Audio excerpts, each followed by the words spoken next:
For most Brazilians, these were scenes normally only seen on news reports from the United States. 2 masked gunmen entered the Professor Raul Brasil school in Suzano, a suburb of Sao Paulo, and opened fire with a revolver. They were also reported to be armed with a bow and arrows and explosives. They didn't look at anyone, they just started shooting at anyone who was close by. They started saying that there were gunshots, so we opened the kitchen door and started grabbing as many kids as we could. 4 children and 2 workers at the school were killed at the scene. Another 2 pupils died on the way to hospital.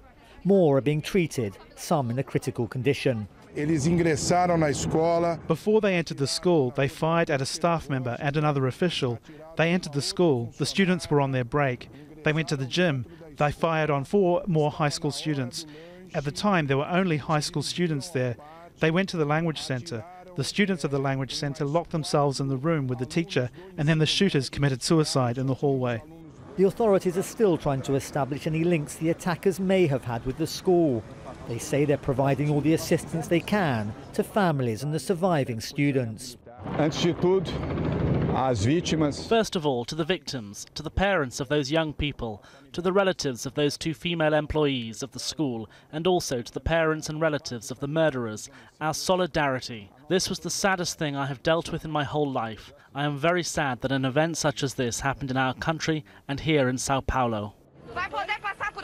Crime rates in Brazil are high. However, attacks such as this one on schools are relatively rare. The last one was in Rio de Janeiro in 2011, when 12 children were killed. President Jair Bolsonaro has promised to tackle crime, especially violence, with this latest attack adding greater urgency to his efforts. Schweimler, Al Jazeera.